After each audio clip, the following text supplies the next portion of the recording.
Had the impeachment of Andrew Johnson in 1868 led to a conviction at trial in the Senate, he would have assumed the presidential powers and duties. Early life and education. Wade was born in Feeding Hills, Massachusetts, on October 27, 1800 to Mary and James Wade. Benjamin Wade's first job was as a laborer on the Erie Canal. He also taught school before studying law in Ohio with Elisha Whittlesey. After being admitted to the bar in 1828, he began practicing law in Jefferson, Ohio. Wade formed a partnership with Joshua Giddings, a prominent anti-slavery figure. In 1831, he became the prosecuting attorney of Ashtabula County by 1836, and as a member of the Whig Party, Wade was elected to the Ohio State Senate, serving two-year terms between 1837 and 1842. He established a new law practice with Rufus P. Rooney and was elected presiding judge of the 3rd District in 1847. Between 1847 and 1851, Wade was a judge of common pleas in what is now Summit County. After the decline of the Whigs' power, Wade joined the Republican Party, and in 1851 he was elected by his legislature to the United States Senate. There, he associated with such eventual radical Republicans as Thaddeus Stevens and Charles Sumner.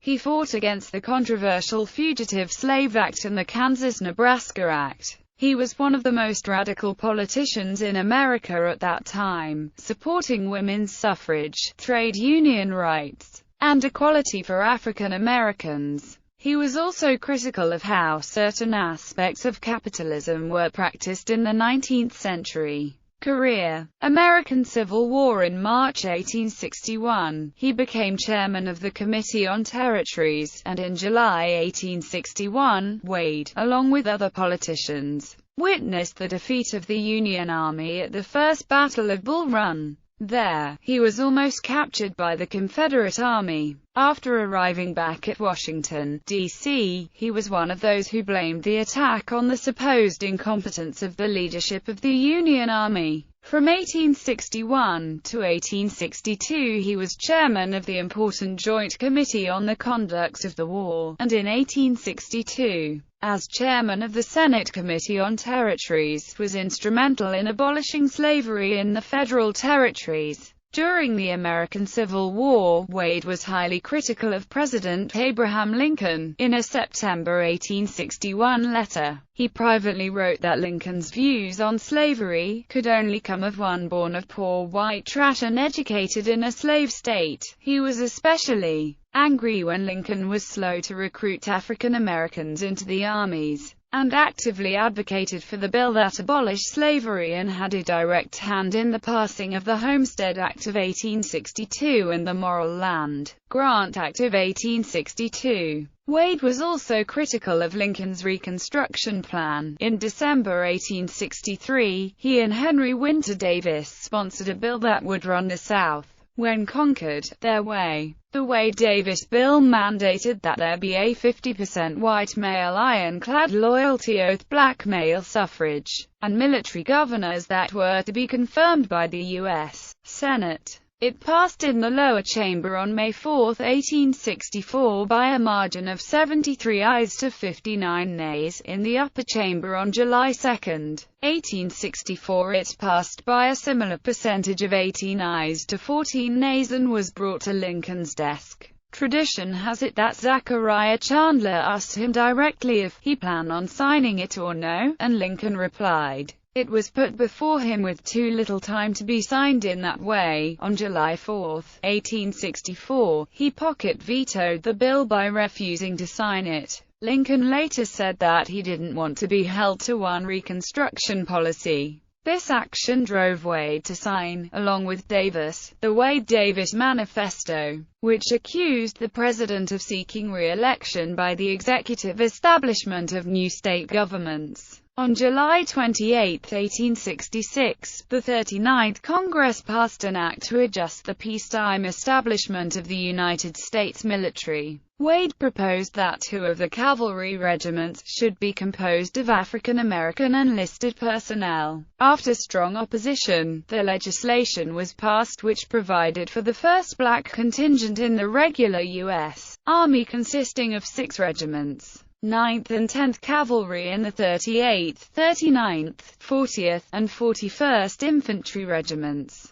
These units made up of black enlisted personnel and white officers were not the first of such units to serve on the western frontier. During late 1865 through early 1866, companies from the 57th U.S. Colored Infantry Regiment and the 125th United States Colored Infantry Regiment had been assigned to posts in New Mexico Territory to provide protection for settlers in the area, and escort those going further west. Impeachment of Johnson. Wade, along with most other radical Republicans, was highly critical of President Andrew Johnson. Wade supported the Freedmen's Bureau and civil rights bills and was a strong partisan of the 14th Amendment. He also strengthened his party in Congress by forcefully advocating the admission of Nebraska and Kansas. These actions made him so prominent that at the beginning of the 40th Congress Wade became the president pro tempore of the U.S. Senate, which meant that under the law of that time he was next in line for the presidency.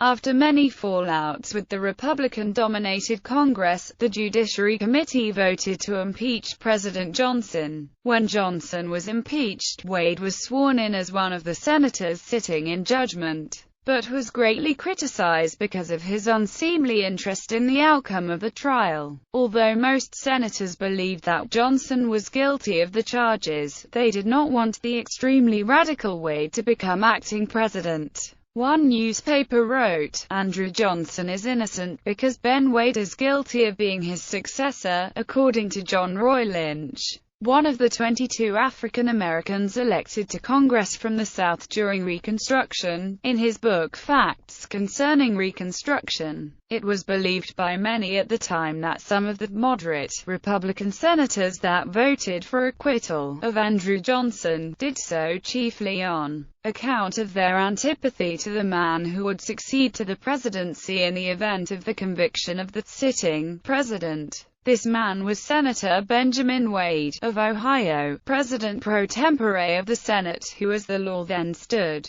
would have succeeded to the presidency in the event of a vacancy in the office from any cause. Senator Wade was an able man. He was a strong party man. He had no patience with those who claimed to be radical Republicans and yet refused to abide by the decision of the majority of the party organization, as did Grimes, Johnson, Lincoln, Pratt, and Trumbull, the sort of active and aggressive man that would be likely to make for himself enemies of men in his own organization who were afraid of his great power and influence, and jealous of him as a political rival. That some of his senatorial Republican associates should feel that the best service they could render their country would be to do all in their power to prevent such a man from being elevated to the presidency. For while they knew he was an able man, they also knew that, according to his convictions of party duty and party obligations, he firmly believed he who served his party best served his country best, that he would have given the country an able administration is concurrent opinion of those who knew him best. In 1868, then presidential candidate Ulysses S. Grant was urged by his fellow Republicans to choose Wade as his vice presidential running mate, but he refused, instead choosing another radical, Schuyler Colfax, who coincidentally married Wade's niece, Ellen Maria Wade, shortly after the election. After being defeated in the 1868 elections, Wade returned to his Ohio law practice. Though no longer a government official, Wade continued to contribute to the world of law and politics. He became an agent of the Northern Pacific Railroad, continued his party activities, became a member of the commission researching the likelihood of the purchase of the Dominican Republic in 1871 and served as an elector for Rutherford Hayes in the election of 1876. He died on March 2, 1878, in Jefferson, Ohio. In popular culture, on May 15, 1961, actor Robert Middleton played Senator Wade in the series finale of the NBC 17 episode The Americans, a story of how the Civil War divided families. In the 2012 film Lincoln, Wade is played by actor Wayne Duvall.